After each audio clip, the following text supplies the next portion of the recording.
For the latest in strategic affairs, subscribe to our YouTube channel. Click the bell icon for updates.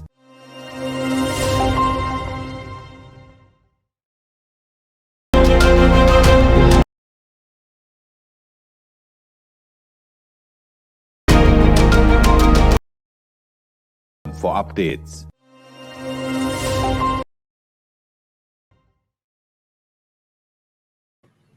Good evening, I'm Surya Gangadharan in Kathmandu with my guest Anil Giri, senior journalist with the Kathmandu Post, a leading English language newspaper in Nepal.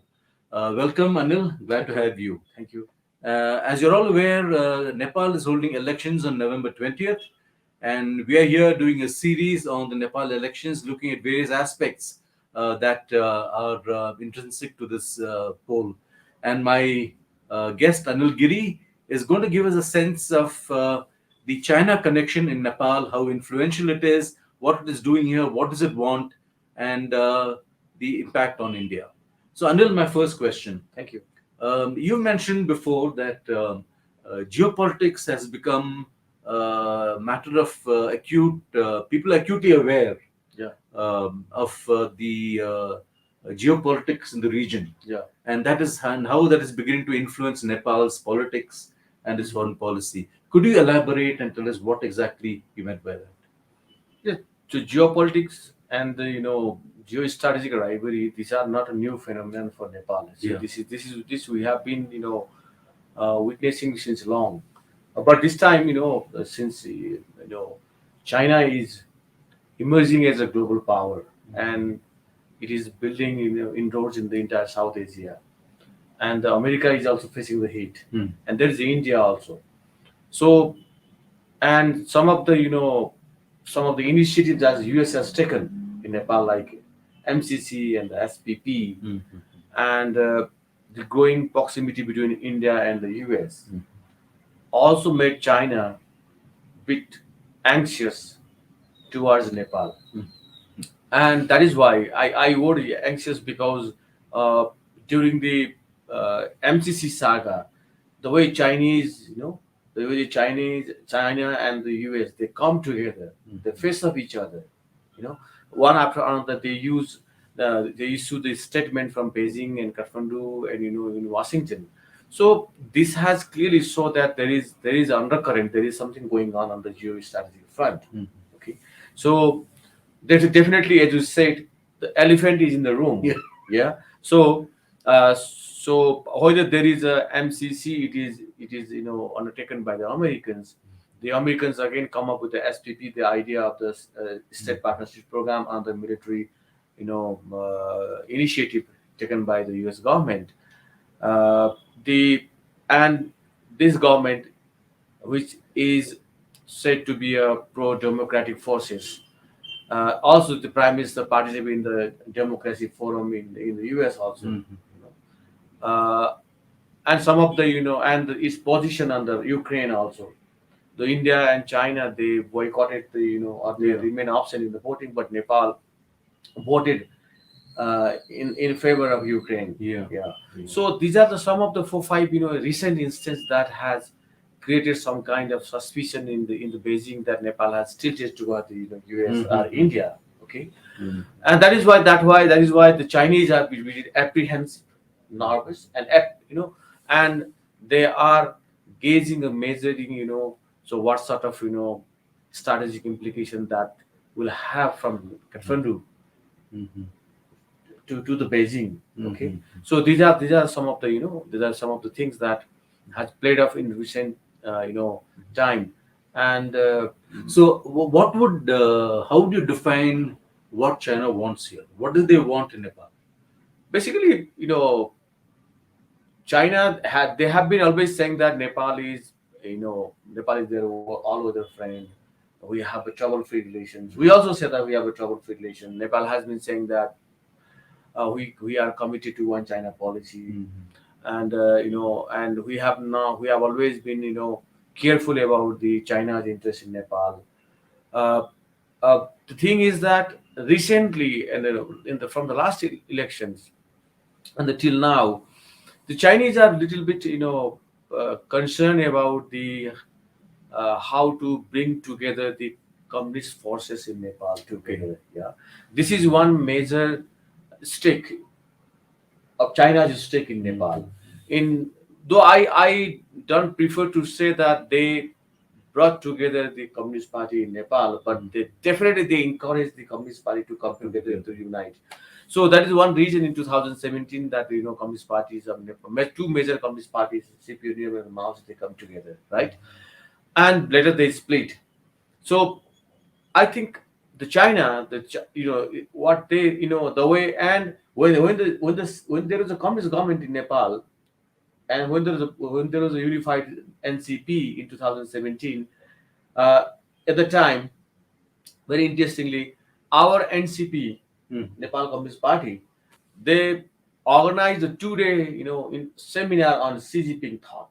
Actually. Okay, so Xi Jinping. So it means that the, ideologically they try to inject these the thought of the President Xi Jinping and the Chinese characteristics of socialism, all these kind of things. So probably they want to see a pro Beijing government in Kathmandu, okay, rather than the government that is soft towards India or US. So this is not a new thing for for us, because the China is trying to rewrite the global order. Yeah. So why not in why Islamic not world? in they definitely they try to have a have a pro pro China government in the periphery. In the periphery. In the periphery. So, in this context, Yeah. would you say current elections are critical because, as you mentioned, Prachanda has broken away from KP Sharma Oli Yeah.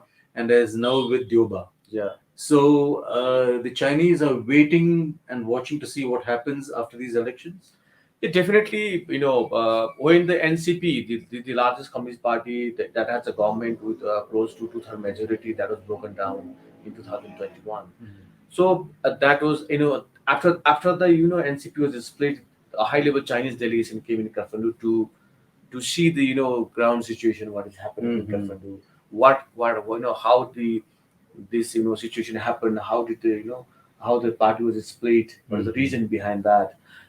And before the election also, recently in 4 5 months, there was several high-level visits from China. Yeah. The foreign minister came, the third large, senior Communist Party leader came, and the head of the Communist Party of the CPC International Department, he also came here. So all three these high-level visits ahead of the election also shows that the Chinese are keen in Nepal, and they have also said that though they want to build the relations, good relations, all political parties in Nepal, They have preferences. but the preferences are again unification of the communist forces in Nepal. Okay, so that is clearly it has been seen. So when you say they are keen on the communist thing in Nepal, Yeah. do they see Nepal as perhaps another proxy country they can use against India as they do with Pakistan? Do they see Nepal also in that role? I don't think that Nepal will go to that extent, because Nepal is something different. It is an open society. It's a democratic society here, and the you know the ideology. The people in Nepal, I think, more they are enjoying the democratic space in the country. Our constitution, our institution, our political parties. And even ECP and UML itself called is a democratic party. Yeah. So that is why I don't subscribe that kind of theory that Nepal would be a proxy like a Pakistan. But the Chinese, they want to see Nepal as a very soft towards them.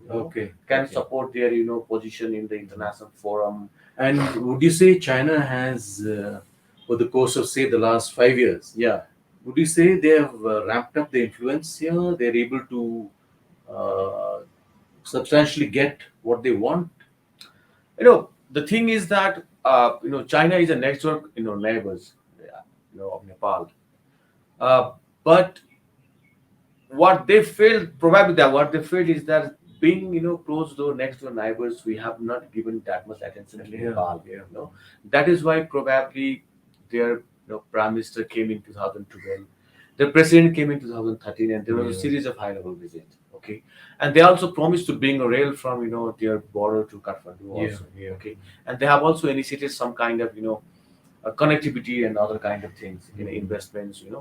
So we saw after the rise of Xi Jinping in 2013, we saw lots of Chinese investment and growing interest in Nepal. That is true. Mhm. Yeah, but but the way they are investing in other South Asian countries, like in Pakistan, like in Yeah. Bangladesh, like in Sri Lanka, like in Maldives. Mhm. If you compare with their investment in many sectors, Mhm.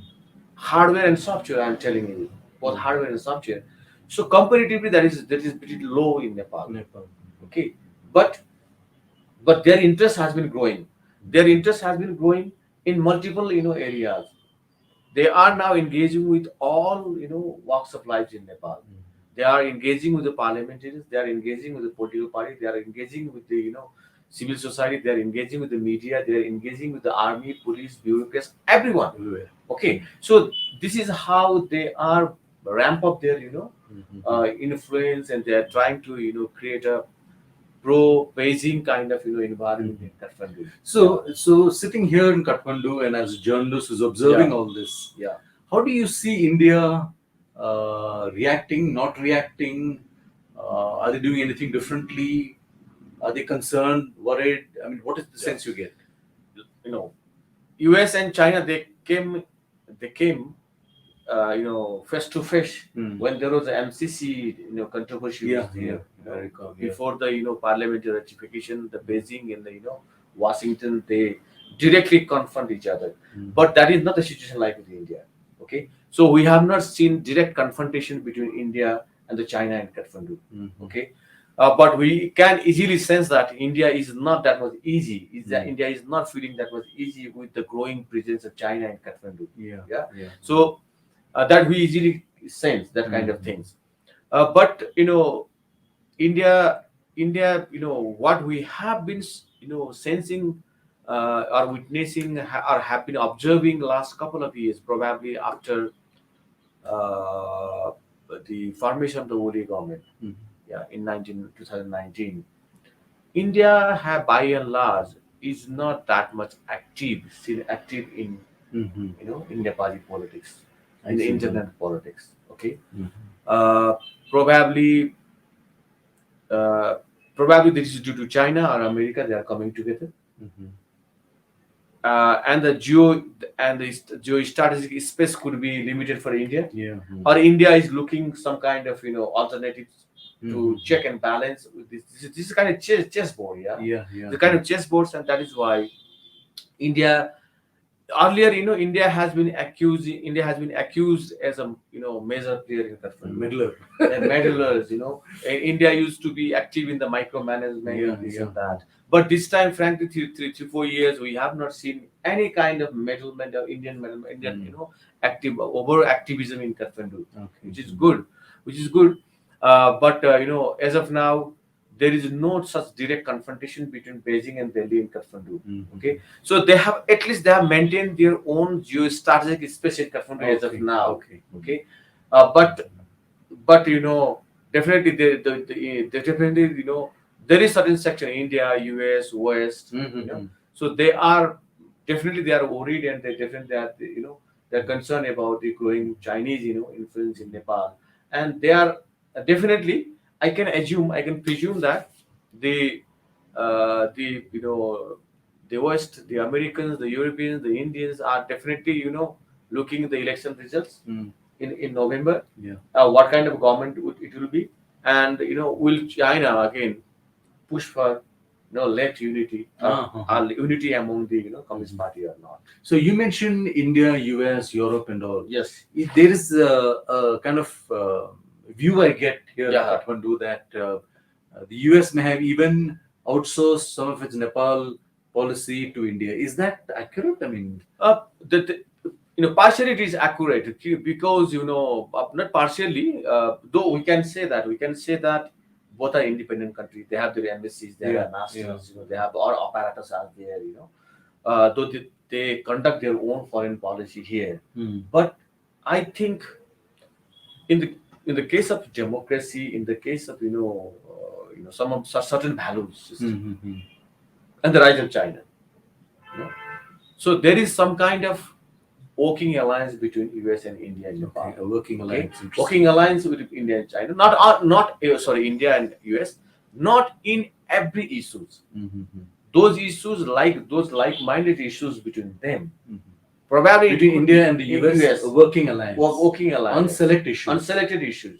Yeah, Such as? probably containing the influence of China. Okay, yeah. Okay, or they want to see the continuation of this alliance. This what we call democratic alliance, right? So they want to see the continuation of the democratic alliance here. Yeah, they want to see the alliance between Deuba and Prachanda for another couple of years. Yeah.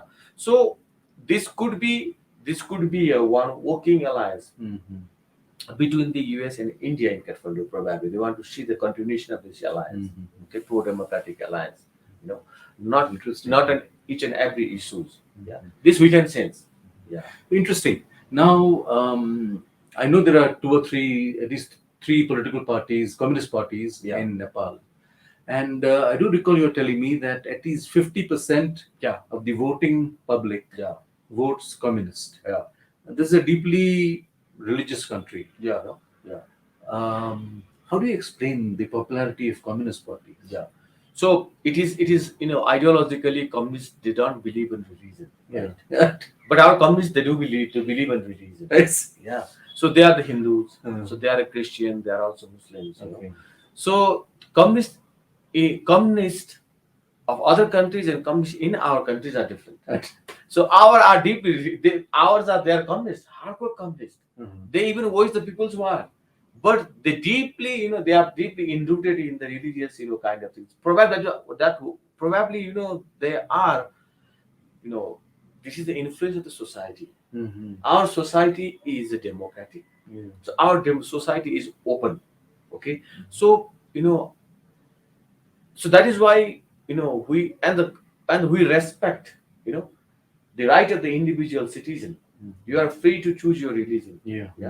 You are free to celebrate your religion, and you are free to celebrate to others' religions also. Yeah. Okay, so probably this is the secular nature of the country. Okay, so altogether there are lots of communist parties in Nepal. If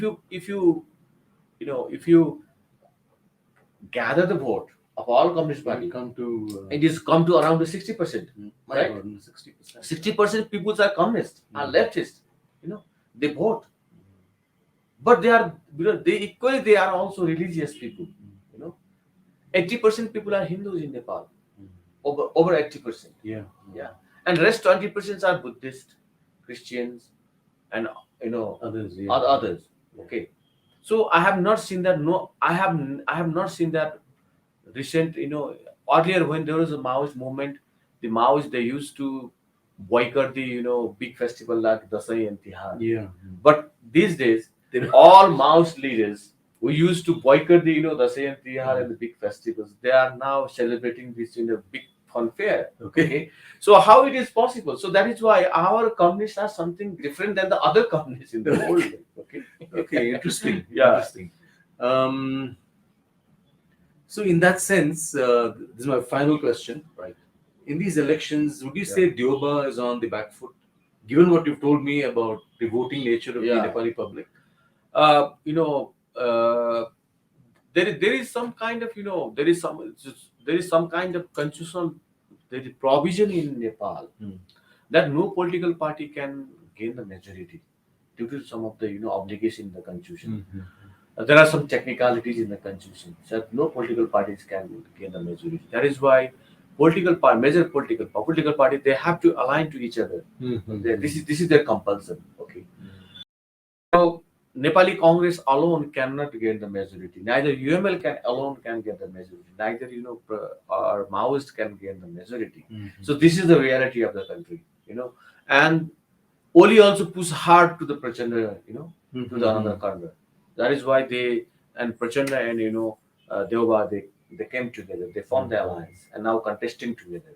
Okay, and I think the chemistry between This time, the chemistry between Deuba and Prachanda is, is it's quite, convincing this time. Probably there could be a reason that Prachanda was, badly, cornered by Oli. Number one. Number two, uh, Probably his last chance. so this is the last chance also, and some of the Nepali Congress and the Maoists were the major conflicting party during the civil war, and after the people's peace process began in 2006 to up to now. So Nepali Congress and Maoists, they were the major stakeholders in Nepal peace process that began in 2006. That is also one primary reason that Deuba and Prachanda they came together, and peace process has not completed yet. This is one of the major, at the time there was a peace process and there was a constitution. Two major issues were there in 2006 when the peace process was signed. So we have the constitution finally in 2015, but we have yet to complete the the process. peace process. And the conflicting parties in Nepali Congress and Maoist. Right now, that is also one binding elements or force that Nepali Congress and Maoist they come together.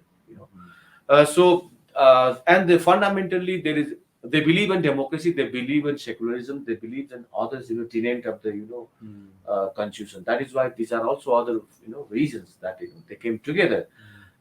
So as of now, I don't see Prachanda or Deuba they will abandon each other.